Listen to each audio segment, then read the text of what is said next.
نحمده تعالى ونستعينه ونستهديه ونؤمن به ونتوكل عليه ونعوذ بالله من شرور أنفسنا وسيئات أعمالنا إنه من يهده الله فلا مضل له ومن يضلل فلا هادي له وأشهد أن لا إله إلا الله وحده لا شريك له وأشهد أن سيدنا وحبيبنا وهادينا وقدوتنا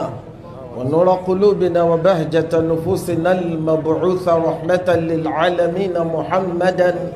عبد الله ورسوله فصل اللهم على عبدك ونبيك محمد وعلى آل محمد كما صليت وسلمت ورحمت وباركت على إبراهيم وعلى آل إبراهيم إنك حميد مجيد أما بعد فإن أصدق الحديث كلام الله وخير الهدي هدي محمد صلى الله عليه وسلم وشر الأمور محدثاتها فإن كل محدثة بدعة وكل بدعة ضلالة أدعوكم فون ولون أدعوكم إجا دوكم نوكون لدادا الله وباتو نبوبو أقوى ọba tó jẹ́ pé èyí tó ga jù nínú oore tó lè ṣe fẹ́dà náà ni kó tọ́yàn sọ́nà èmi máa ń sábà sọ máa ń jọ bí eré ṣùgbọ́n bàbá kanu tíra nísìnyí a máa ké nírírí pé nu tó súnmọ́ jù ní pé kéèyàn ò kéwú ṣìnà kéèyàn ò kéwú ya wèrè kéèyàn ò kéwú ọjà ànámọ̀ tààrà nǹkan tó rọrùn ni ìdí nu téèyàn fi gbọ́dọ̀ máa dá ọpẹ́ fọlọ́run bó bá bára ẹ̀ lórí ọ̀nà tó dáa torí ẹ̀ l'Al-Qur'ani fi ń sọ fún wa a'udhu billahi minash shaitanir rajim ká tètè wọlé ṣe oore ìmọ̀nà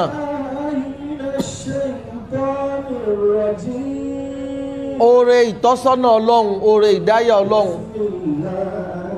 ẹ má jẹ́ a máa mú ní bíntín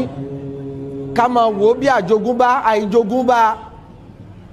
ká máa wò ó bí téèyàn máa kẹ́kọ̀ọ́ gbà wà láyé ẹ̀kọ́ òde bẹ́ẹ̀ wà má kana li nafsin.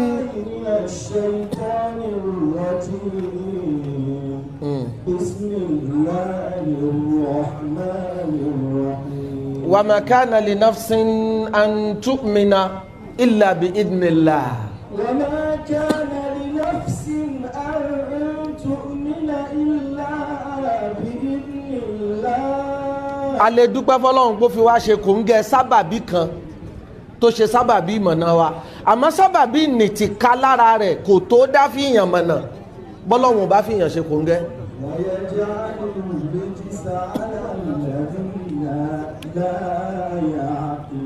inna alayna lalhuda.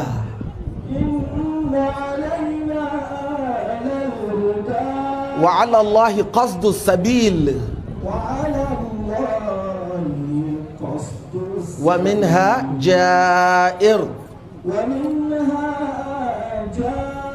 إنك لا تهدي من أحببت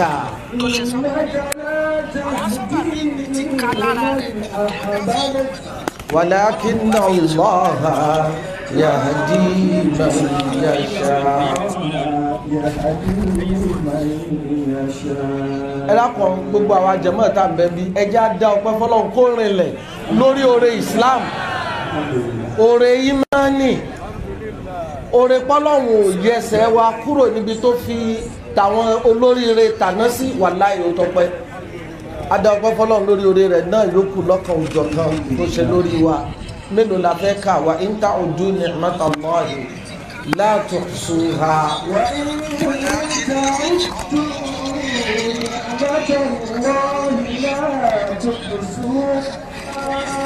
إن الإنسان لظلوم كفار.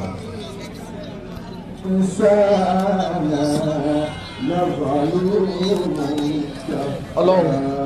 bá a ti mọ̀ dámọ́ ládàá yìí dákun mọ́ṣá gbà sáyọ̀ ọpẹ́ fún wa àdéhùn tó sì ṣe fún gbogbo ẹni tó bá dúpẹ́ ni pé la in shakartum la azidannakum. شكرتم لأزيدنكم abẹ́lọ́ kó má dùn wá ní. ولئن كفرتم èyí apá àdéhùn náà tẹ́lẹ̀tẹ́lẹ̀ ṣùgbọ́n má ṣàṣíkà àdéhùn náà fún wa lẹ́kùnrẹ́rẹ́ tó àwọn bàbá wa lálùbọ́sà wọ́n láwọn ò dá ọpẹ́ ìní lásán ọpẹ́ ìdáyà ọpẹ́ ìtọ́sọ́nà ọpẹ́ ìdúróṣinṣin ọpẹ́ ìmúdú ọlọ́run lásán kọ́kọ́ ọlọ́run ni ẹ máa pé Rabbana la tuzigh qulubana ẹ̀dákùn bá ń wí. Rabbana la tuzigh inú àgbàdua tí ò gbọdọ̀ bọ́ lọ́wọ́ rẹ lójúmọ́jọ́ kan. ba'da idh hadaytana. kárin ẹni tí ó bẹ̀rẹ̀ lórí ìmánì tí ó kú sórí kúfùrù. wa hab lana min ladunka rahmatan innaka antal wahhab.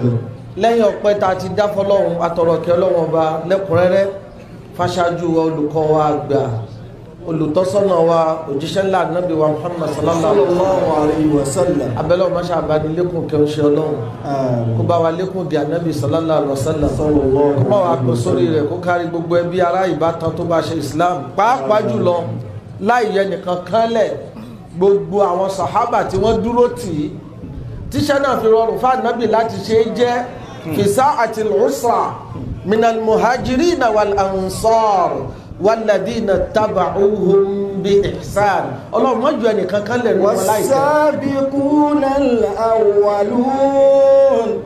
minal muhajirina wal ansar walladina taba'uhum bi ihsan radiyallahu anhum wa radu anhu وأعد لهم جنات تجري تحتها الأنهار وأعد لهم جنات تجري تحتها الأنهار ذلك الفوز العظيم. afi kíkí tànábì àti tàwọn sàhábà àti tàwọn tábìrín àti tàwọn tábìrí àtàbìrín afi kíkí tiwọn náà kí gbogbo àwọn tó ṣe àwa náà kalẹ̀ ládùúgbò tá a wà yìí nípa bíbí tí wọ́n bí wa kalẹ̀ ọlọ́run má yọ wọ́n lẹ́nu ẹni tó kẹ́pọ̀ má nàbí sàlásàlá. Islam wa àjogúnbá nífa kábìrì ànkábìr àtọlẹ̀dọ́lẹ̀ sí ni gbogbo àwọn bàbá rere ní tọ́lọ́run ṣe ní mùsùlùmí tó fi wá ṣẹ́kù fáwa náà bá ọlọ́run má ṣàbá wa kẹ́ wọn pọ̀ mọ́ ṣe ọlọ́run tó fi wá dórí gbogbo àwọn àfa wa látòrí àfa àgbà Sheikh Alimi àtàwọn tó ṣáájú wọn àtàwọn tó tẹ̀lé wọn tó fi dórí àfa àgbà Tajul Adabi ṣe wá dórí bàbá wa Alhaji àgbà àti gbogbo àwọn àfa wa yòókù tí wọ́n ń jọmọ kéwù wọn ọlọ́run má ṣàpá gbogbo wọn pọ̀ kẹ́ má wàá já wa náà ò yẹsẹ̀ lórí ìlànà wọn táyì lọ́gbọ́ lọ́wọ́ kó wá ṣàwa náà lẹ́nu ìkẹ́ ẹni ìgẹ̀ kó wá ṣàn bẹ́ẹ̀ dọ́dọ̀ gbogbo mùsùlùmí tí ó ṣe la ilaha illallah muhammadur rasulullah títí tọ́lọ́run fi dogun sánmà àti ilẹ̀ àsìkò nípa ètò tá a máa gba táìmù ni àmọ́ àgbọ́dọ̀ mọ́ kí gbogbo àwọn tí kíkí tọ́ sí ẹ dákun gbogbo ẹ̀yin bàbá mi àfá mi níwájú bí mo kí gbogbo wa látọ̀dọ̀ bàbá wa Fẹ́rúmọlé bàbá wa Lálùbọ́sà bàbá wa Lálùmátà tọ̀tún bàbá wa Lálùmátà náà tèsì tẹ̀gbẹ́ mi tàlàáfíà tí wọ́n já àfá àtèmi ládàáyẹrí mo kí gbogbo àwọn bàbá wa níkàlẹ̀ gbogbo pátá àti gbogbo ẹ̀yà àfá mi náà mo sì kí ìwọlé bàbá wa Alhaji àgbà náà in advance aníran kan pé wọ́n wọlé bá wa àti gbogbo àwọn àfá wa pátápátá àfá wa Ra'isul Bisa ẹ dákun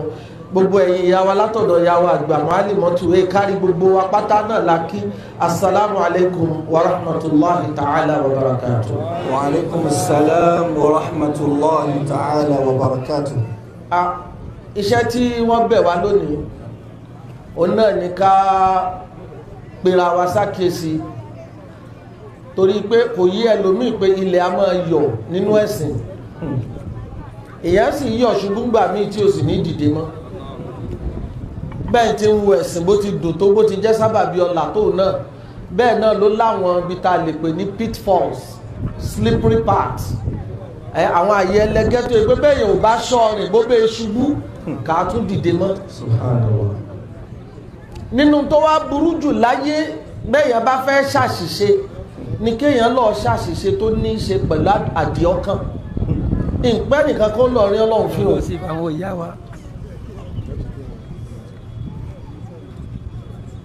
ìpẹ́ nìkan kan lọ rí ọlọ́run fi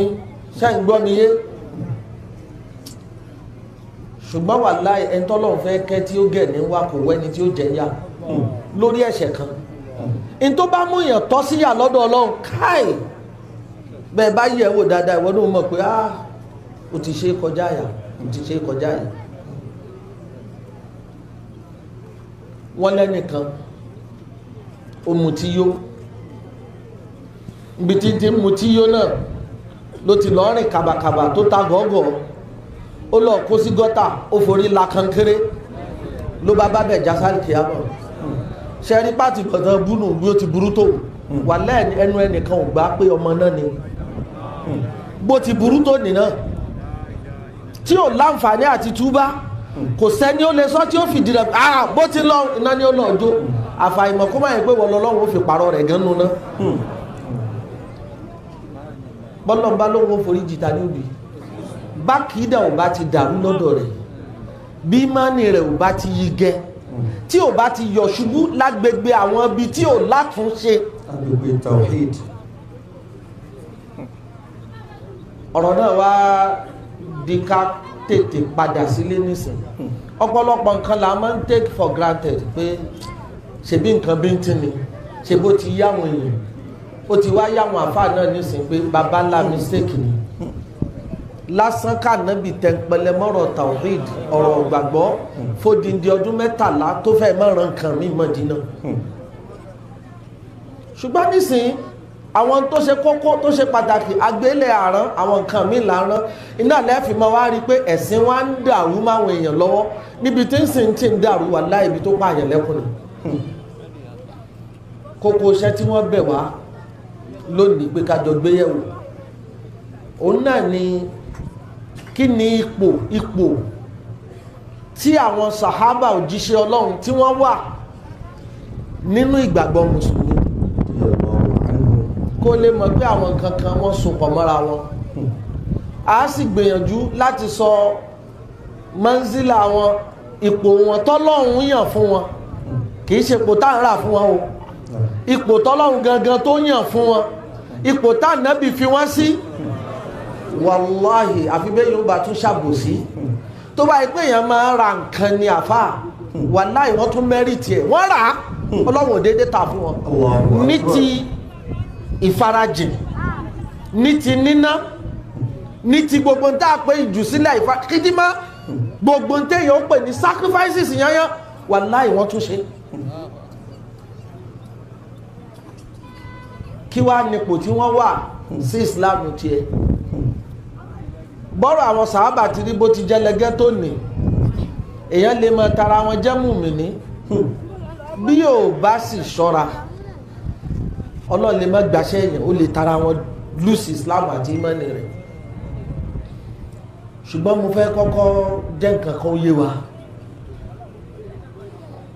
àkọ́kọ́ ibi tọ́pọ̀lọpọ̀ ń ti ń kọsẹ̀ lónìí kí yóò máa jẹ́ mùkọ́dímà alákọ̀ọ́kọ́ ṣáwọn ọmọ alájẹ́ àgbàlá ń bẹ ní gbogbo àfáà kọ̀ọ̀kan ló ní mọ́sàbí tiẹ̀ ló ní manhajì tiẹ̀ ṣóyé bàbá wa alájẹ́ àgbà táwa bá ti gbogbo àwọn bàbá wa dáadáa yìí tí wọ́n tún mọ̀ wọ́n jù àwa lọ nínú manhajì bàbá ni pé n tí bá ń bẹ ńlẹ̀ nínú ìmọ̀ nínú àgbọ́yé ẹ̀sìn lọ́ọ́ kó kúnná yẹ́bẹ́yẹ́bẹ́ ẹgbọ́n tí ń wí káì rahimahullahu rahmatan wasi'a bàbá ò ní bọ́ sí agbọ́nrin mímọ̀ kan àfi kan ti jẹ́ kúnná tányányán tó sì jẹ́ pé wọ́n bá bọ́ síbẹ̀ tán bá bẹ̀ ó mọ̀ pé lórí ìtẹ́niyìn ń sọ̀rọ̀ yìí authority ni bàbá ò pẹ̀lú àfá àti ń wá tuntun tí ó wí tí ó fi dá fáwọ́dọ́ kalẹ̀ manhaj bàbá wa lájẹ́ àgbà kọ́ ẹ dákun foundation ni mo fẹ́ kó yé gbogbo àwọn ọmọ kéwú dáadáa sir ala darbi tasil mọ́kífù bàbá nù oríire ò ṣẹ̀ṣẹ̀ bẹ̀rẹ̀ àfi tẹ́rí ibú ó bá ṣẹ̀ṣẹ̀ máa lálẹ̀ hù lókù sí bàbá nù ẹgbọ́n tí ń wí gbòǹgbò oríire ó ti jìnnà tó bá fẹ́ ṣìra rẹ lọ́nà tó fẹ́ bára rẹ níbi tí ò dáa ni kò máa wá fẹ̀sìn rẹ àtayé rẹ ṣe ẹ̀xpẹ́rímẹ́ǹtì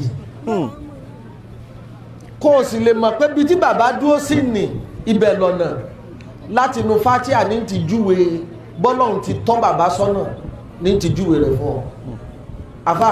ẹ bá ń ké ihdina siratal mustaqim ihdina siratal mustaqim ẹ mọ̀ pé kí làwọn siratal ladina an'amta alayhim ihdina siratal mustaqim ghayril maghdubi alayhim waladdallin. tó bá kí alukurani dáadáa ó mọ̀ pé gbogbo ọ̀rọ̀ ojú báwọn náà lọ gbogbo àṣẹ tọ́lọ̀ ń pọ́nú alukurani gbogbo òfin tọ́lọ̀ nímọ̀déjì rẹ̀ gbogbo ẹ̀ pátá tó bá tú gbogbo ẹ̀ kalẹ̀ láti lè bá àárín ní lórí ojú ọ̀nà àwọn kan tọ́lọ́run ti parí ìdáyà rẹ̀ àti ìdẹ̀ra rẹ̀ lérí wọn mọ̀dé àwọn owó wà láwọn tá à ń sọ yìí as-siratul mustaqim siratal ladina an'amta alayhim manhaju bàbá nìkan wá ṣí wa lójú sí manhumul ladina qad an'ama Allahu alayhim manhumul ladina qad tahaqqaqat fihim ni'matullah alladina qad tahaqqaqa fihim in'amullah àwọn wo gan ni pàtó ń tọ́lọ́wọ́n bá ti yan ìdí bàbá wa là wá lójú rẹ̀ nú o wọ́n máa wá ṣí bí wọn. siratal mustaqim. bẹ́ẹ̀ sì lọ́lọ́run náà ṣẹ́rí manhajù bàbá yìí ó ṣe déédéé manhajù ọlọ́run gan nínú alukurani. bọ́lọ̀ bá ń pàtàn Nuh tí ń pàtàn Ibrahim tí ń pàtàn gbogbo àwọn ànábì ọlọ́run fún ànábì wa Muhammad sallallahu alaihi wasallam. ẹ ṣe bí story teller lọ́lọ́run kò sí tọ́lọ́run fẹ́ fìtàn ṣe ń sọ fún Muhammad ni pé bó ti rìn là àwọn tó ti rìn ṣáájú rẹ nu gbẹ́sẹ̀ rẹ ka orí pa wọn nínú suratul an'am ọlọ́run bọ́rọ̀ bọ̀ láti wà tilka hujjatuna ataynaha Ibrahim ala qawmihi narfa'u darajatin man nasha' inna rabbaka hakimun alim wa wahabna lahu ishaqa wa yaquba kullan hadayna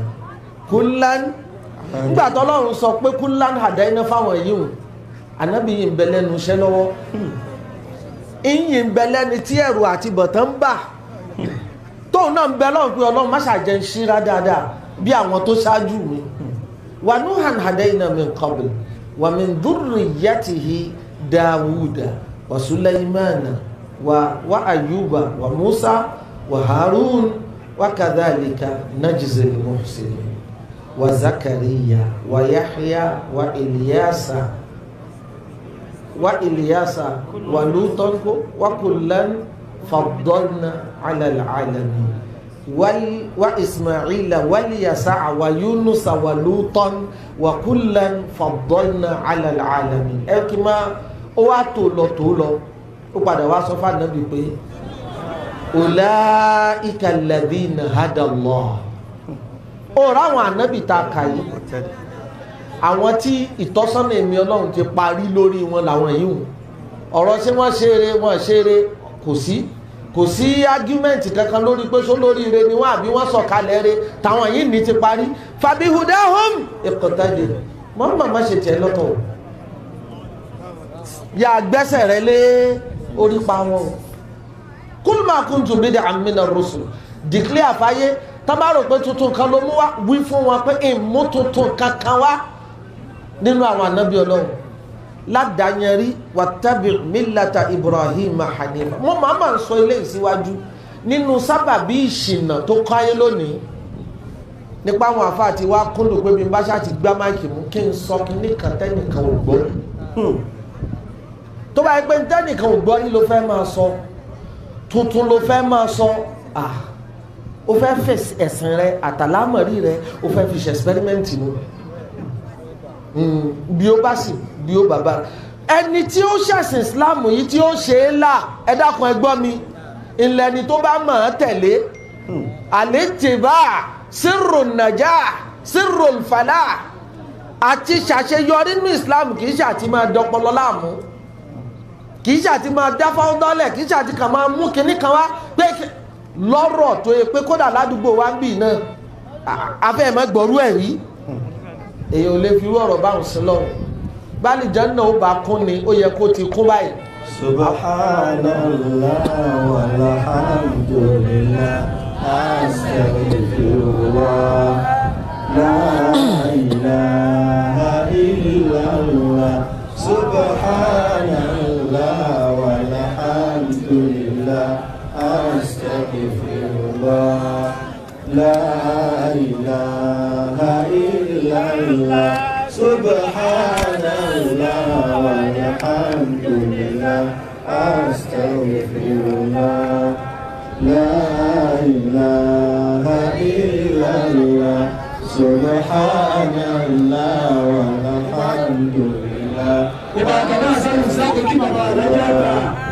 la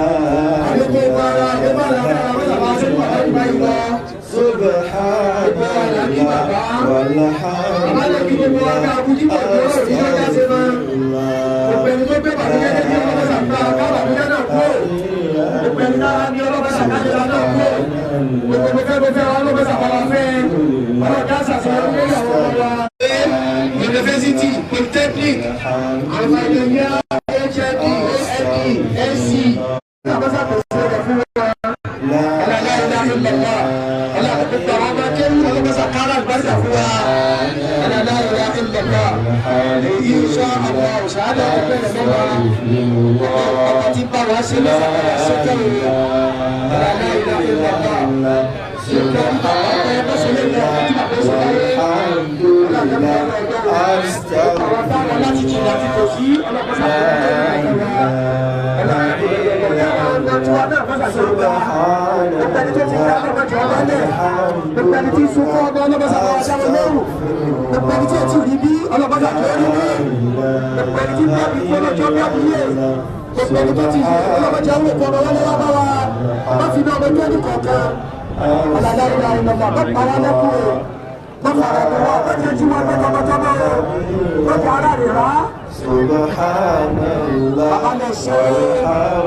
اهدنا الصراط المستقيم صراط الذين أنعمت عليهم غير المغضوب عليهم ولا الضالين. lẹ́ẹ̀kan sí àtúnkí ìkàlẹ̀ àwọn bàbá wa lájẹ́ àgbà àti kí wọn àti ti ṣàdúrà fún wọn kí wọ́n tó wọlé gbogbo tí a tún máa tọrọ fún wọn náà ọlọ́mọṣàbá gbájú bí àti lè ṣe pẹ́pọ̀.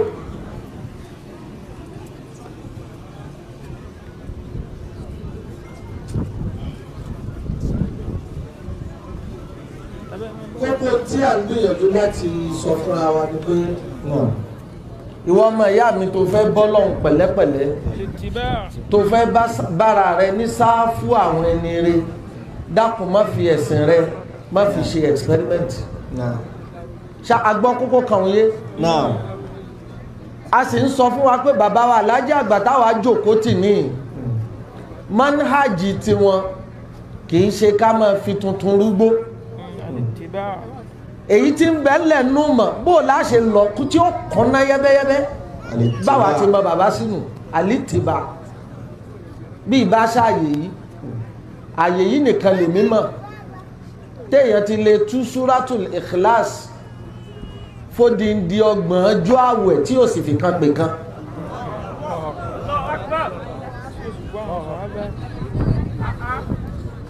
bàbá nìkan làáfà táwa mọ̀ ládùúgbò wa yìí tó pààrà kùránì láti bẹ̀rẹ̀ dé parí nígbàtí ò dínlẹ̀ 5 jọ ayé rẹ̀ fati adenas láàrin tí ò dín ní 85 solid years ẹwu àlọ̀kúnná àjẹkúnná èyàn ríru iṣẹ́ báwọn ṣe ń lẹ̀ ó ráyè rán nǹkan mi alkùránì nìkan wàláhì ó tó di iṣẹ́ àìwá gbọ́ kùránì yìí náà yé tó àìjòkótì tó àìlọ́kúnná tó àìjẹkúnná tó náà ló fà tọ́pọ̀lọpọ̀ fi ń wò pé àbí kinní kan tún bẹ ń bò mí tó bá yí pé ṣẹ́ tọ́lọ́ ń dá kalẹ̀ fún ọ lálùkùránì ó bá jòkótì tán lásán ni wàláhì ó kú tán sínú ẹ̀ báyìí ó sì tí ì ṣe kankan káàdì yóò mú bó bá wá rí bẹ́ẹ̀ ká tètè wọbi tá à ń lọ kò sásìkò mọ́ bó ló ṣe tán bá ní ìròyìn àwọn sàhábà ridwanullahi alayhim bó lọ́lọ́run ṣe ròyìn wọn àṣẹ siratal ladina an'amta alayhim tàǹkẹ́nu fatiha ni àṣà kọ́kọ́ àwọn tó fit in sí description ni àwọn sàhábà òjíṣẹ́ ọlọ́run àwọn lọ́rọ̀ ní generation tí ta bá fẹ́ pé àwọn ànábì ọlọ́run tó ti kọjá àtàwọn tó tẹ̀lé wọn àrísọ àwọn gbogbo yìí ni story ni tilka ummatun qad khalat ní generation tànábì tá ń lò lọ́wọ́ yìí tábà bí ọ pé man humul ladhina an'ama Allahu alayhim kìí ṣe sallallahu alaihi wasallam àtàwọn sàhábà rẹ̀ àwọn nìkan la rí confirmation pé ṣe ráwọn eléyìí ẹ má yí ọ̀rọ̀ wọn wò ọlọ́run ti yanjú rẹ̀ ìdẹ̀ra ọlọ́run sì ti parí lórí wọn wá béèrè pé kílẹ̀ rí mi nígbà tá Ànábì ṣe hajjatul wada nínú àwọn àfáàláyà yìí ló sọ kalẹ̀ gbẹ̀yìn fànábì nínú àwọn àfáàláyà míì tó fara kín àwọn àyà rìbá nínú suratul Baqara ni èyí yóò tí ò bá jẹ́ nínú àwọn tó sọ kalẹ̀ fànábì gbẹ̀yìn lálùkùránì nínú rẹ̀ láyà tàwí wa al-yawma akmaltu lakum dinakum. al-yawma akmaltu lakum dinakum wa atmamtu alaykum ni'mati wa raditu lakum al-islam dinan. kí ni àdàdí àwọn tí ń bẹ pẹ̀lú ànábì ń jọ táyà ìsọ̀kalẹ̀ wọ́n yé ṣe ẹyọ kan fa wọ́n yé ṣe méjì dọ́sìn nìkan ni wọ́n yé ṣe ẹgbẹ̀rún kan wọ́n yé ṣe ẹgbẹ̀rún méjì wọ́n lé lọ́gọ́rùn lẹ́gbẹ̀gbẹ̀rún pọ̀ lọ́gọ́rùn ànábì wa dojúkọ wọn báyìí ń ṣe kútúbà fún wọn àyà wa sọ̀kalẹ̀ pé bá mi emphasize wa atmamtu alaykum ni'mati wá gbé wa atmamtu alaykum ni'mati bá mi gbé sẹ́gbẹ̀ siratal ladina an'amta alayhim tafsiri kùránì tó wà ń sáfù wájú náà ni at-tafsirul qur'ani lil qur'an bí kọ́ tó bá ní tafsirul qur'an bil qur'an ó wọlé at-tafsirul qur'ani lil qur'an nínú manhajì àkọ́kọ́ bàbá alájẹ́ àgbà tí wọ́n bá sì ń ṣe tafsir àfitáyà náà bá nínú ọ̀dọ́hìrì lókù gbogbo ibi tó bá wà nù kùránì bàbá ó pè wá báyà tí wọ́n ń ka àfà bírí wàyà àti bá tún wá pé 10 lórí rẹ̀ ìkọ̀ọ̀kan bàbá ó yanjú wọ́n sì sọ pé tó bá ké báyìí n tó túmọ̀ rẹ̀ tó bá tún wá ké báyìí n tó túmọ̀ rẹ̀ ebi gbogbo dáyìn ọ̀rá yẹn jòkó tì ní tí mà ò fi yé yín dáhìn fi ń wá wá kú wá káàkiri. wa atmamtu alaykum ni'mati. ó gbọ́n tí ń wí fún ọ siratal ladina an'amta alayhim nínú Al-Qur'ani tó máa wá káàkiri ọlọ́run ti fún ọ lésì rẹ̀ torí àwọn kan ló dájú kọ báyìí ọ̀rọ̀ sórí kọ́ wọ́n bẹ́ẹ̀ báyìí nígbà tí hálù ànábì tí bá ń gba kùránì mú wọ́n sì ń wò pé ara rẹ̀ ti yí padà gbogbo tí bá ń wí nísìn òun kí ń sọ̀rọ̀ mọ́ lẹ́nu ànábì náà lọ́lọ́run ti wá ké fún wọn wọ́n wá fetí wọn gbọ́ kì í ṣe pé nínú yàrá lànábì wà tó ṣẹ̀ṣẹ̀ wá ní àsọ̀kalẹ̀ kan ti di ẹ̀ wá kọ́lẹ̀ fi mashhadihim wípé wa atmamtu alaykum ni'mati. wa atmamtu alaykum ṣáàrí ni'mati. gbogbo ẹni bá ní sàábé ṣe bákan wa atmamtu alaykum. àbùkù sàábé kan lòun wá jẹ́ máa ka àwọn ọ̀ràn tó ń dá fún ọ wàláì ó ní kéèsì pẹ̀lú ọlọ́run torí kò sí bó ṣe fẹ́ lè sọ̀rọ̀ ẹ̀ àfi kó kọ́kọ́ pe ọlọ́run ló pùrọ́ náà ó sì pe ànábì ló pùrọ́ ó sì pe kùránì nírọ́. ó pe kùránì gangan nírọ́ ó di mẹ́ta ó àyọ gbogbo àti dígà báyìí gbogbo gbòǹgbò ẹ̀sìn dẹ́sìn fi dúró ó mà wá lu gbogbo ẹ̀gbó ó dàwó ẹni bá ṣe yìí nìna yóò sá lẹ́sàn àbí òun nu ọlọ́run tá à ń bá ń sọ̀rọ̀ àwọn sahaba al-kiram à ń sọ̀rọ̀ àwọn generation tó yẹ pé wọ́n àti ìkú tí wọ́n ti ń gbúrò àlìjẹ́nà tí wọ́n wasabiquna al-awwalun wasabiquna al-awwalun wasabiquna al-awwalun táǹkì yìí lọ́gbẹ́ yìí nínú àbásírọ́tọ̀ lẹ́sìn an'amta alayhim tún lọ lẹ́ẹ̀pọ̀ mọ́ wá atmamtu alaykum ni'mati nǹkan kan náà ní gbogbo ẹ̀ ń sọ. radiyallahu anhum wa radu anhu. كتاب وأعد لهم جنات تجري تحتها الأنهار خالدين فيها ذلك الفوز العظيم. tá a bá ń sọ̀rọ̀ àwọn sàhábà òjíṣẹ́ ọlọ́run à ń sọ̀rọ̀ àwọn tó jẹ́ pé ẹ̀sìn Islam yìí ò lè ṣeé ṣe àfi pẹ̀lú wọn. àwọn ni wọ́n gba alukurani wá látọ̀dọ̀ ànábì sàlám àwọn tí ohun tó fi pànábì ló kùrọ̀ nù kó pànábì ló kùrọ̀ àbí kó pànábì ní afọ́jú tí ò dá kankan lẹ́nu rẹ̀ àbí kó tiẹ̀ máa even kẹ́fìn ìpè mara ànábì tó àbí ànábì ò pàpè mara o àwa gbà pé ànábì ọlọ́run ni ṣùgbọ́n lẹ́nu rẹ̀ torí èyí àṣewájà ànábì tí ò wá ní ríran títí rápé àsọ̀kalẹ̀ tọ́lọ́run tún wá sọ̀kalẹ̀ fún àwọn mọ̀náfìkì àwọn ọ̀dàlẹ̀ àwọn ọ̀tá rẹ̀ ni ó tún wá gbé àlùkùrá àwọn sàhábà tá à ń sọ yìí àwọn ni kutabul wahyi Allahu akbar. àwọn ni wọ́n kọ àlùkùrá nìkalẹ̀ báyìí lẹ́nu ànábì sallallahu alaihi wasallam. وهم خير خلق الله بعد أنبيائهم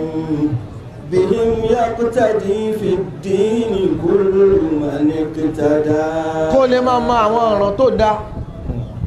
kò wá sẹ́ni tó ní kí mo fẹ́ pè ìgírímà nábì lọ́kàn tó tó àwọn sàhábà sallallahu alaihi wasallam. gbogbo tí wọ́n ní pátápátá wọn iye oúnjẹ ọlọ́run ń bẹ nu wọn bí siddiqul umma bá wa afdaluhum ba'da nabi muhammadin abubakar siddiq dhul fadli wan nada. bá nàbí bá pè abdullahi ló kọ rẹ̀ ń jẹ́ àbótiẹ̀ wàá pè náà ní kúníyà rẹ̀ abubakar kèé dá nàbí lóhùn pé naam ya Rasulullah kódà kò ní pé labbaika ntí ó wù ní fìdákà abi wa ummi ya Rasulullah àti bàbá àti ìyá tó bí mo fi wọ́n di gbogbo aburú tí ó ṣe rẹ̀ ànábì kó ṣe mí kó ṣe ìyá kó ṣe bàbá mi. ba'da nabi muhammadin abubakar siddiq dhul fadli wan nada. níbi táwọn èyí ní gáírà fún ànábì dé ànábì lọ àwọn wàhálà kankan ṣẹlẹ̀ lẹ́yìn ikú ànábì láàrin Abubakar ní dáúlà Abubakar àtàwọn kan tí wọ́n fẹ́ dà ló mọ̀ láàmú wọ́n ti ẹ̀ ṣe rí dà ní ọ̀rọ̀ náà ṣáàdì pé wọ́n rí sọ àfìgbẹ́ odòwò àwọn kan nú àwọn tí wọ́n wá há Kùránì Ọlọ́run wá kádàrá kí wọ́n gbógun náà lọ yá Abubakar irú tó ṣe àwọn Yahudi àti Nasara irú ẹ̀ lè ṣe àlùmọ̀ wa náà tá a bá tètè mójú tó bá ti kó alukurani wájọ ó takú ni o pé kayfa af'alu ma lam yaf'alhu rasulullah sallallahu alayhi wa sallam. nítorí ànábì tí ò kójọ tẹ́ lọ èmi ní kí n máa wá ṣe ń tà ànábì ò ṣe ẹ máa wòran kí wọ́n ṣe bídà. kí n wá dá bídà dá ó tí o níbi tí kí farukul umma tó wá walam azal urọ̀jì ọ̀hún ìwà kọ̀ ìyé máa túwò báyìí kọ́lọ́n tó wá ṣàráhà sọ́dúnrà Abubakar kan tó ṣe wá sẹ́tọ̀ kọ́ àwọn sàábà tẹ pé ẹ fẹ́ máa lẹ̀ ló kọ̀ yìí gbogbo ń tẹ̀ ń ké ní alukurani nísìnyí ọ̀bì èyí tá a bá bó kọ wọ́n nu sánàdì rẹ̀ kì í ṣe alukurani.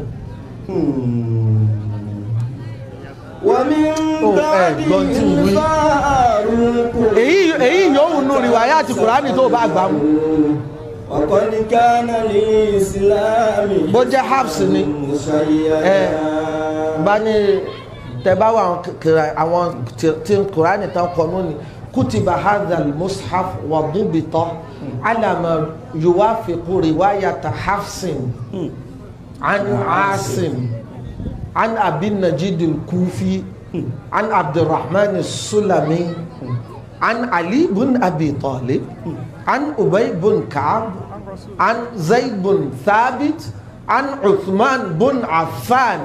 عن النبي صلى الله عليه وسلم قرآن tí ó bá ti gbọ́dọ̀ àwọn sàhábà kọjá kí ni jàmá kì í ṣe kúrò bó jáwárà sí náà ni òun náà ní sánàdì tiẹ̀ tẹ́ bá ń pẹ́ sàábẹ́rí bákan ìtumọ̀ tẹ́ ń sọ fún yín ni pé àwọn tí ò lámàá náà ni wọ́n kọ́ alukurani kalẹ̀ fún wa. Subhanallah. wa hum khayru khalqi. tàbá ni wọ́n ti yọ kúrò níbẹ̀ àbí wọ́n ti fi kó ńkọ́ bẹ́ẹ̀ pé wọ́n ló kúrọ̀. bihim yaqtadi fi ddini kullu man iqtada.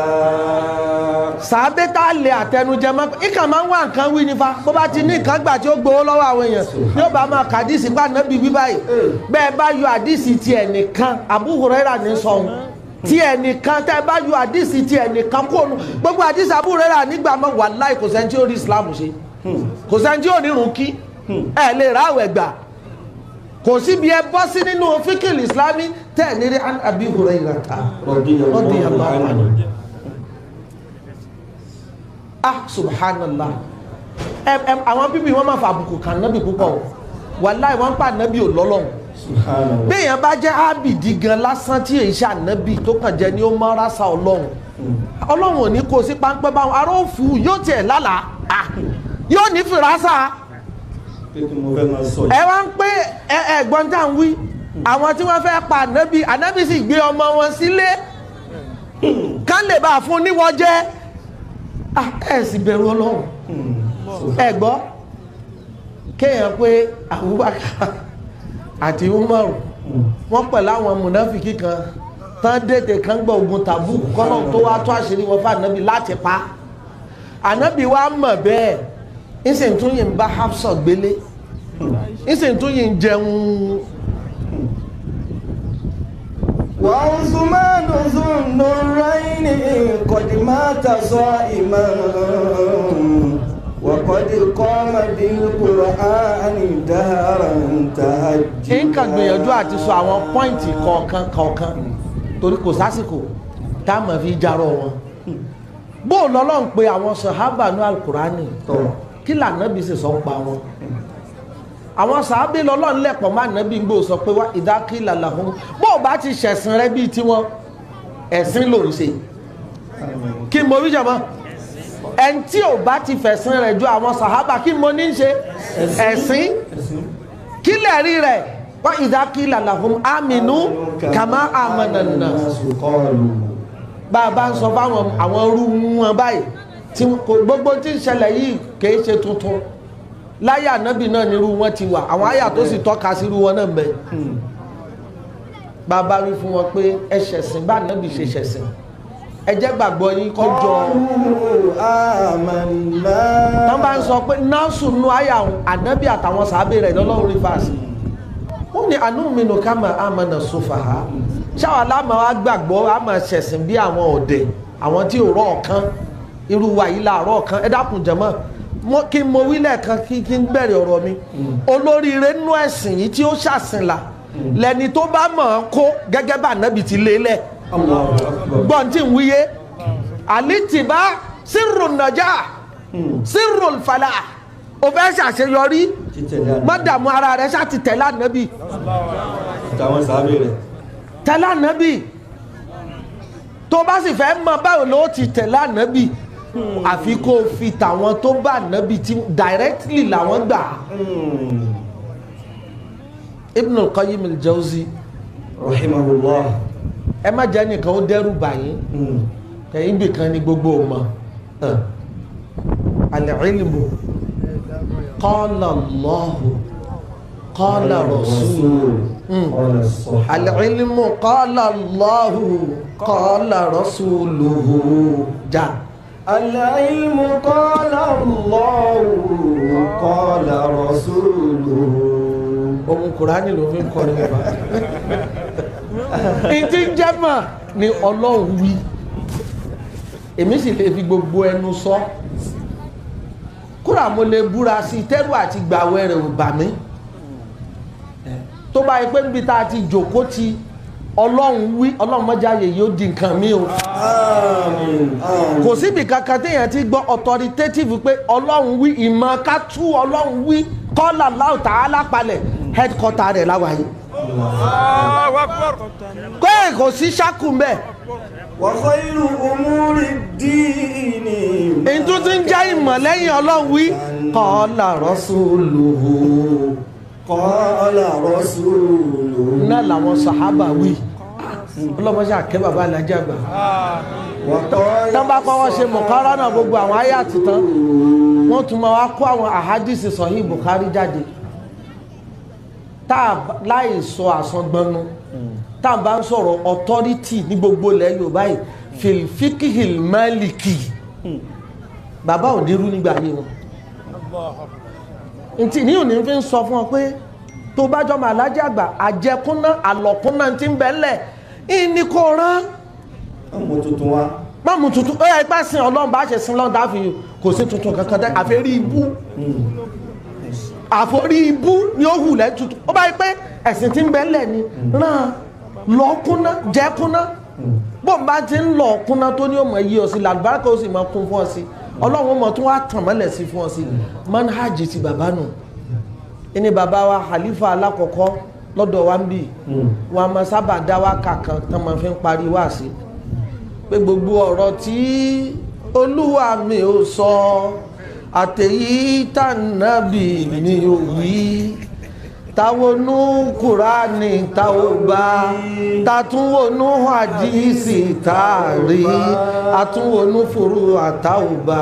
màmá jẹ́ amẹ́nu dé bẹ̀ ní tàwa màmá jẹ́ amẹ́nu dé bẹ̀ ní tàwa. fáàrí tiwa ni pé ṣé tuntun ni wọ́n máa rán bí ó bá bọ́ ọdẹ ìwọ̀nù tuntun nu fáàrí tiwa ni pé gbogbo ń tá a bá sọ a lè rídìí rẹ̀ fi múlẹ̀ pé àwọn tí wọ́n ti gba sàtí oríire lórí àjẹ́ ọkàn tí wọ́n kú lé lórí ni sórí wọ́n tí ó ẹ̀rọ àti bọ̀tán ń bà wá fún gan àwọn sàhábà nàbì sàṣánà bọ́lọ̀ ti ròyìn wọn nù qalu anu'minu kama amana sufaha àlá innahum ṣẹ́rẹ́ yìí tẹ́ ẹ̀yà zombi lẹ́yìn oúnṣẹ́ Ọlọ́run yìí dákun kìí ṣe èbú tó bá pèèyàn zombi ó yẹ kó jàbí àmọ́ tó bá ya zombi fànàbí àtàwọn sàhábà rẹ̀ wà láì ọ̀nà ni eríire ni àlá innahum humus sufaha a pàdé pọ̀ pẹ̀lú Ọlọ́run kó tó máa wá padà wáyé owó pé àṣàwọn tí wọ́n mà nábì tẹ̀lé yìí àṣàwọn gan-an ń bẹ lójú ọ̀nà má gbàgbé sírù nàjà kí ni mo pé alitiba sírù falah kí ni alitiba ó tẹ̀lé ànábì ni má dá wàhálà kankan lẹ̀ fúnra rẹ̀ Ọlọ́run ọba ń bá àwọn Yahudi sọ̀rọ̀ ó wá fẹ́ fún wọn ní parameters for guidance ẹgbọ́n tó wí wa in amanu bimithli ma amantum bi Ọlọ́run kó àwọn sàhábà pọ̀ má nàbì ìbẹ́ ipá àwọn Yahudi lọ nígbàgbọ́ bẹ́ẹ̀yìn wọ̀nyí ẹ̀yìn wọ̀nyí àwọn wo lẹ́yìn wọ̀nyí nínú àyà ni Muhammadun Rasulullah والذين معه أشداء على الكفار. àwọn sàábé làwọn tó yẹ pé oríkì ànábì ò tí ì pé bẹ́ẹ̀ bá ti kì í pọ̀ mọ́ wọn. Allahu Akbar. tá a máa ń sọ̀rọ̀ sàábà ànábì Muhammadun Rasulullah والذين معه يوم لا يخزي الله النبي والذين آمنوا معه نورهم يسعى بين أيديهم àwọn sàábà nù وبين أيديهم tọ́lọ́run ti declare alkiyama wọn kalẹ̀ ẹ dákun gbàgbé àyà ni nínú ọjọ́ táwọn afáàmọ́ péjọ alkiyama ni yawmul khizi ọjọ́ ẹ̀sìn ọjọ́ tí Suratul Waqi'a àròyìn pé khafidatun rafi'a bẹ́sìn alkiyama ti wá pọ̀ tó nì ọlọ́run fi ànábì wa Muhammad sallam lọ́kàbalẹ̀ pé Muhammad yawma la yukhzillahu an-nabiyya gbogbo ìdójútì ẹ̀sìn kìí ṣe tiẹ̀ ànábì lálkiyama ìwọ nìkan wá kọ́ ṣe sùúrù ọlọ́run ò pé walladhina amanu bihi o má tu àyà ń tukutu al-imanu bi Muhammad shay'un wal-imanu ma'a Muhammadin shay'un akhar àtàwọn tí wọ́n nígbàgbọ́ ní zámánì ìgbà tánàbì náà ń jẹ́ mùmìnì àwọn tí wọ́n jẹ́ mùmìnì papọ̀ pẹ̀lú ànábì ọlọ́run ní ò sẹ́sìn fún wọn lálkìyámà nuruhum yas'a bayna aydihim wa bi aymanihim wọn ò wá níròyìn fẹ́ nìkan kó tó dá wọn sábẹ́ ànábì mọ́ lálkìyámà torí pé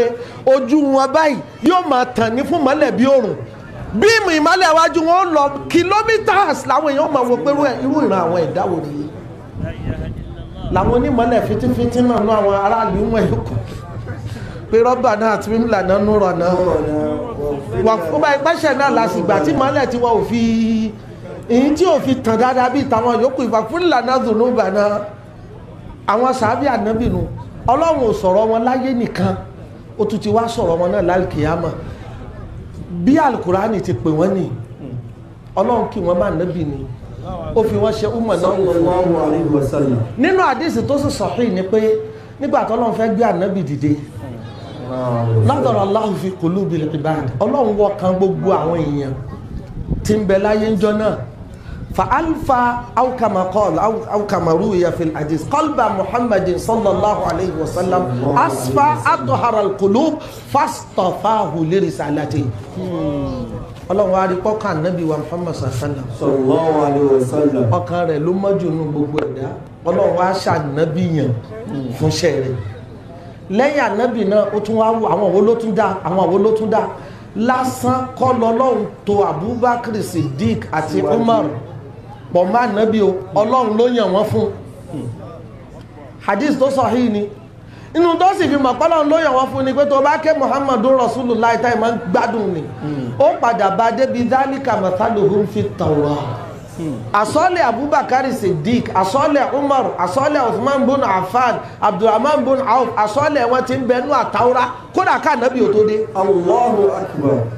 láàrin àtàwọ́rá sànàbí àárín tí ò dín ní 18 plus 600 that is 2400 years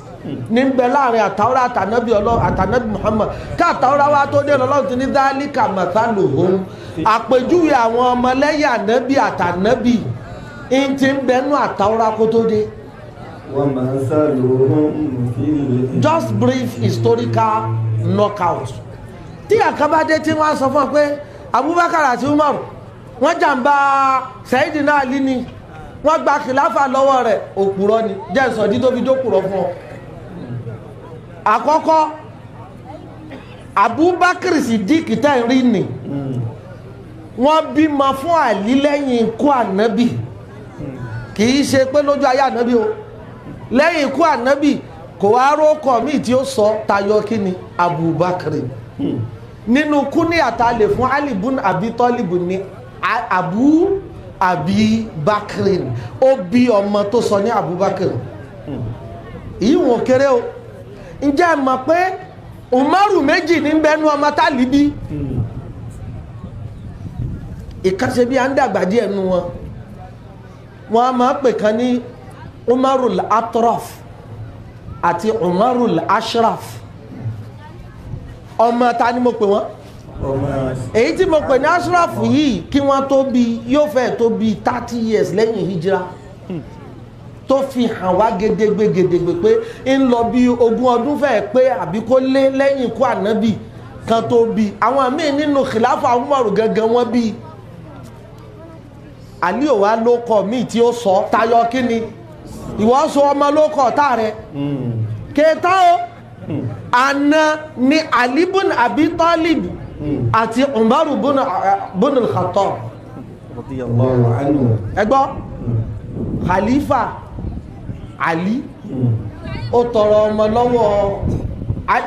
Khalifa Umar nígbà reign rẹ̀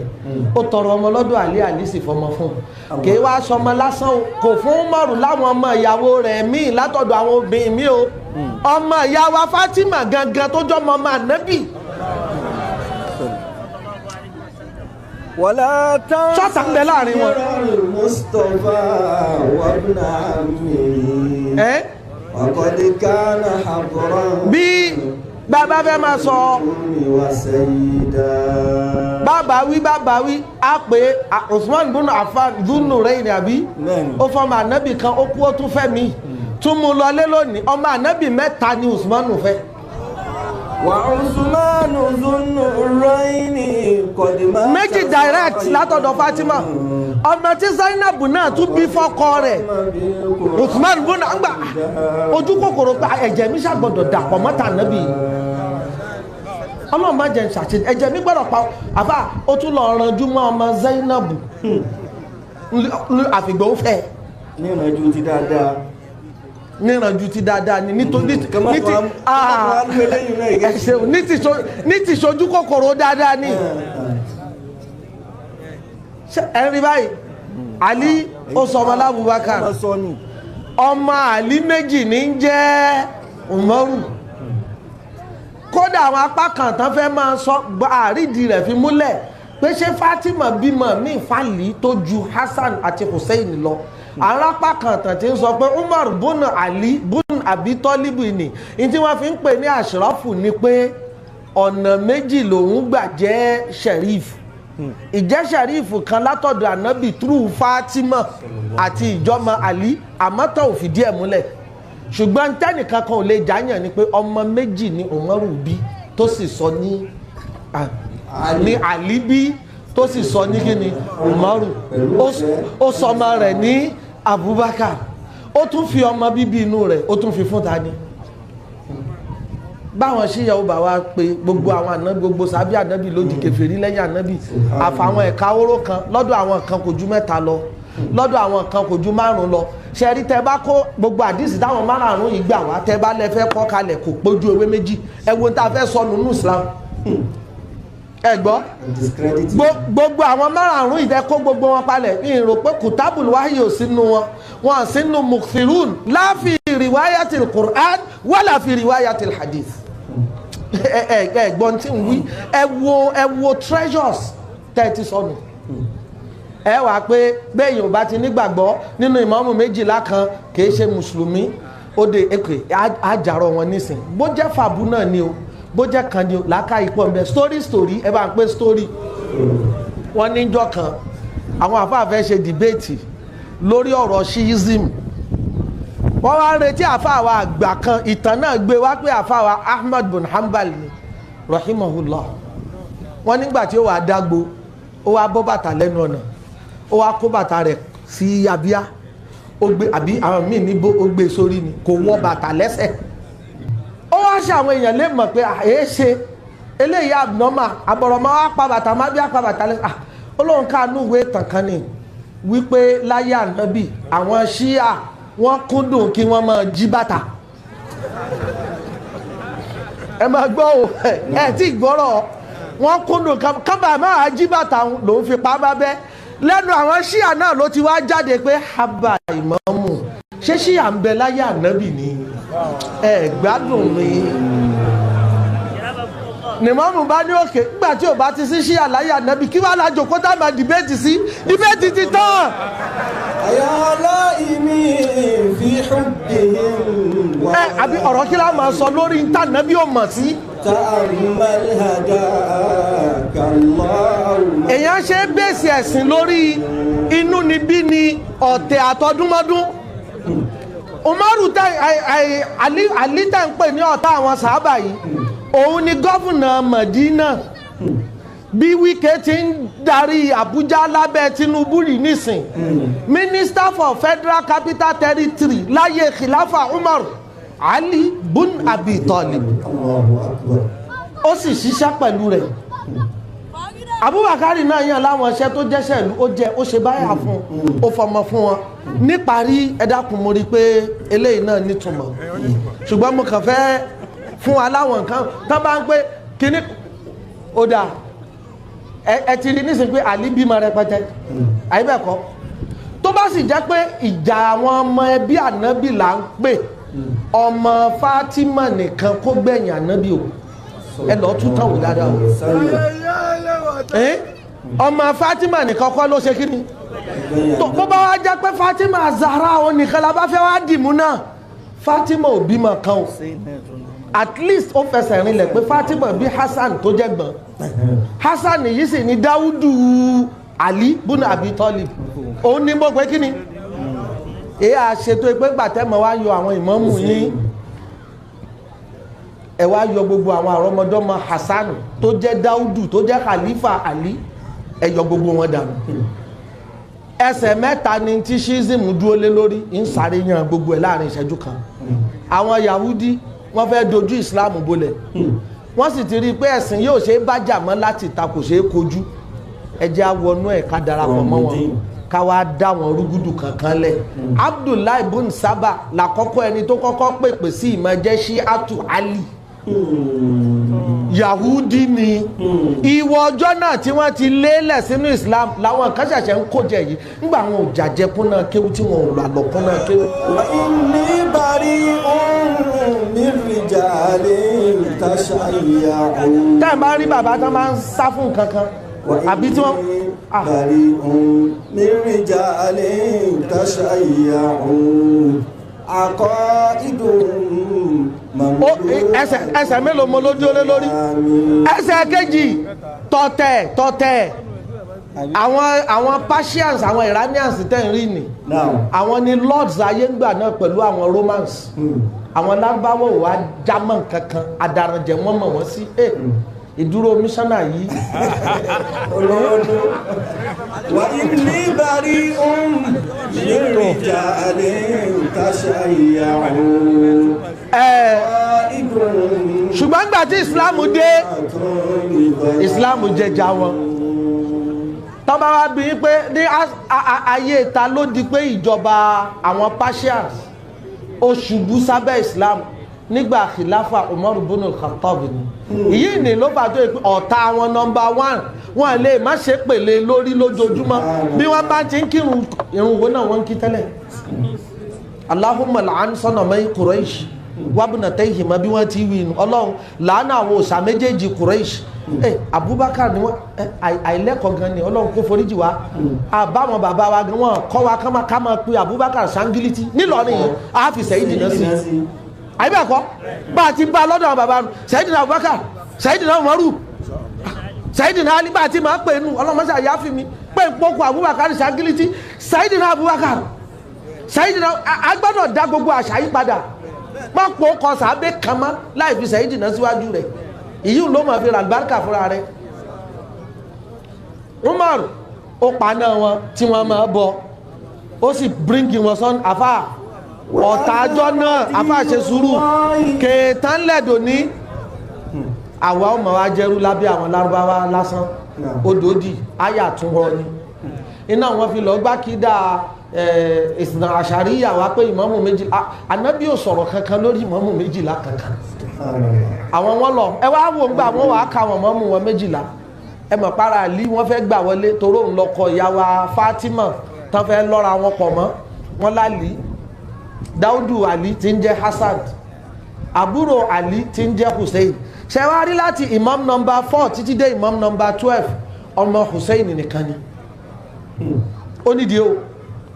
Hussein yìí náà tán bá léèyàn ń fẹ́ obìnrin láyé ẹ má jẹ́ aṣítírà lọ́bẹ̀ òun ká má fẹ́ lómi láìsẹ́ǹsì ibú káì àfà Sayyiduna Hussein ẹ dákun ká pọ̀ radiyallahu anhu wọ́n gbìyànjú púpọ̀ lágbẹ́rin kẹrin obìnrin ló bímọ fún wọn wọ́n sì ṣàbíamọ lọ àfà ilẹ̀ kó àmọ́ wọn àrí kankan múnú àwọn ọmọ Hussein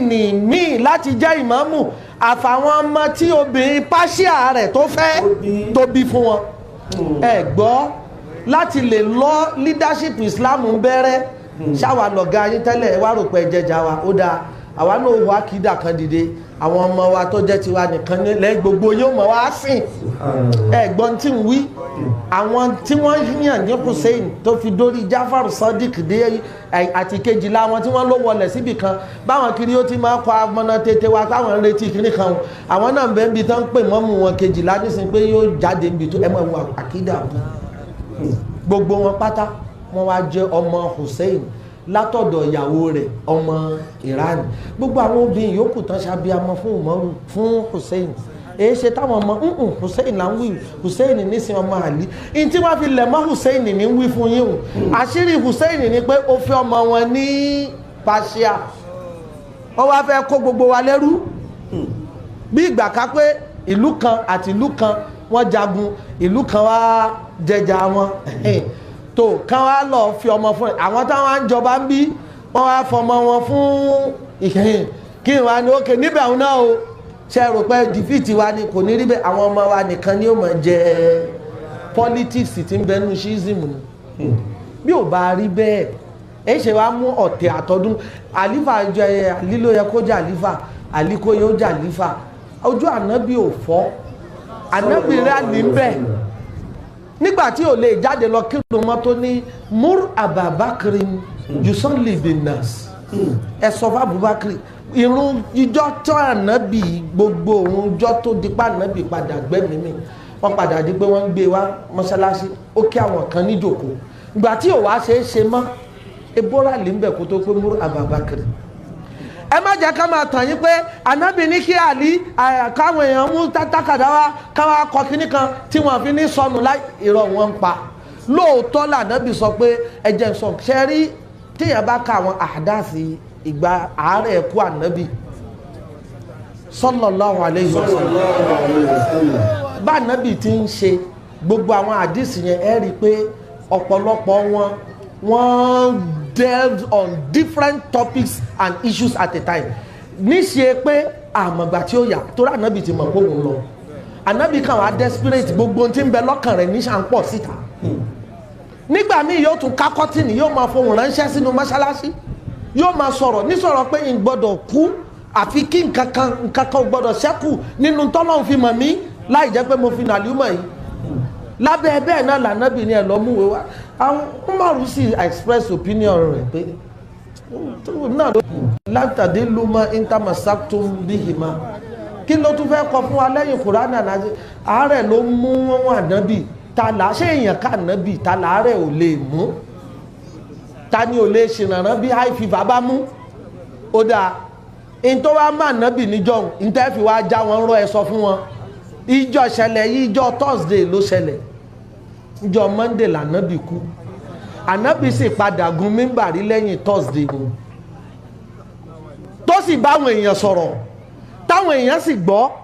lẹ́yìn ókè ká pé wọn àmúwèé wá fún ìjọ náà kó kọ́ níjọ tó wá láǹfààní àti dájú kọ̀yàn ló kọ̀ láti òkú lásùbà àjọ tọ́lọ́n padà pé sọ́dọ̀ gangan ṣé wọ́n wá mú un lẹ́nu náà kò lè sọ fún wọn ànábì tá a sì mọ̀ kò mọ́kọ kò mọ́kà tó bá ní kán múwèé wá náà yóò dictate ẹ̀ fún yín ẹ̀kọ́ náà ni àlàmísì nù lẹ́yìn àlàmísì ànábì ìgbé ayé Jímọ̀ sátidé Sunday kó tó wá kú láti ní kó sì tó dàtí ní ìní ó láǹfààní àti gbé wọn wọ mọ́ṣáláṣí ó sì bá àwọn èèyàn sọ̀rọ̀ gbogbo ohun tó fẹ́ sọ tẹ ní ó múwèé wá ní gbogbo ẹ̀ pátá lànábì ti sọ ànábì wọlé Ọlọ́run láìṣẹ́ kí nìkan kù nínú iṣẹ́ tọ́lọ́wọ́n bá fẹ́ àsìkò ti lọ mo rò pé nọ́tìsì ti gbogbo lẹ́nu ìta gbọ́ nísìn àwa tá a jẹ́ tọ́lábà ẹ dákun ẹ lọ dira wa lámùrè àwọn tírà tí mo fẹ́ dákọ̀ yìí ká gbìyànjú ká ní nílé ká sì máa kà minhaju sunnati nabawiyya fi radd ala shi'a wal qadariyya Ibn Taymiyyah ló ṣe ọmọ kí ó kankan gbọdọ̀ mọ́ni aqaidu shi'a fil mizan kíní kan àtúnfà al-ithna ashari ẹ lọ bá wọn gógó àgúgú online kò sí rọ́ kan ní títàn tábà níta ní àgbákòrọ́ ta ní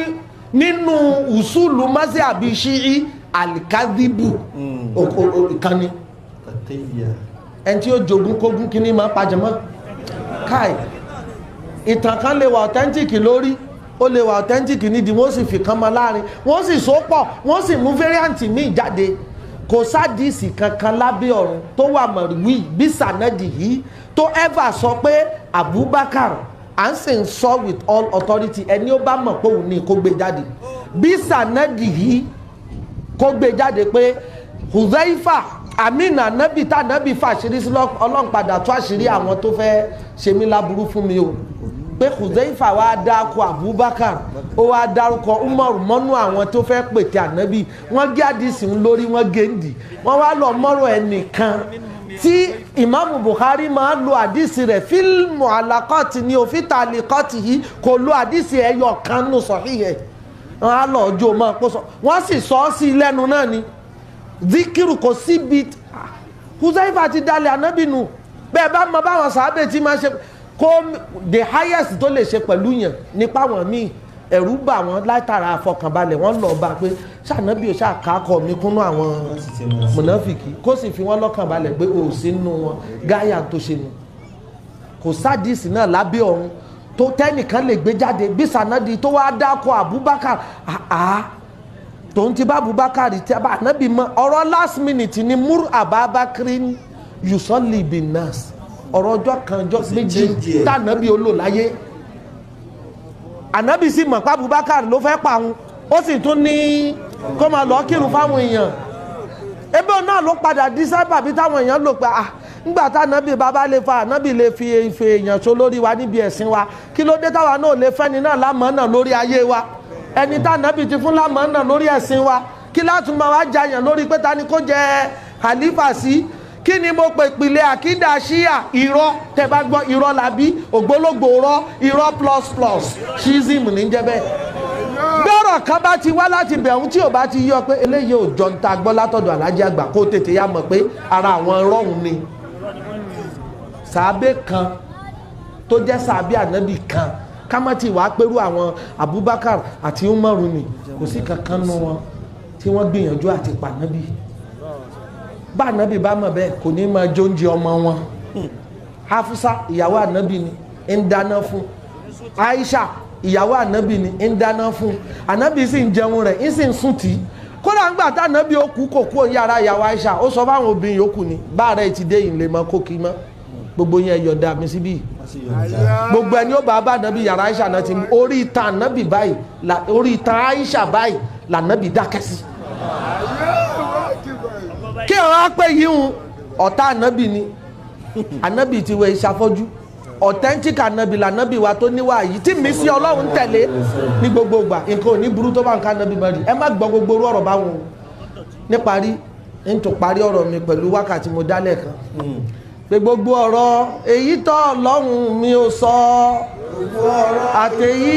tànábì mi ò wí táwọnú Kùránì táwọ bá tàtúnwọnú hadisi tàrí ọ̀rọ̀ tábù Hanifa mi ò sọ èyí tí Ìmáàmù Málíkì ò sọ èyí tí Ṣáfi'í ò sọ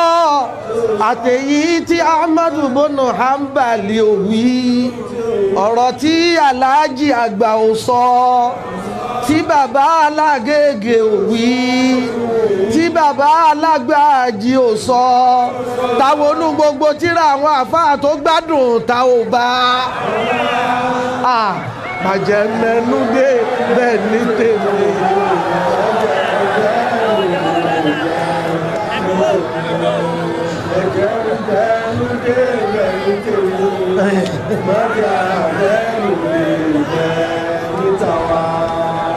Ẹ dákun jàmáà.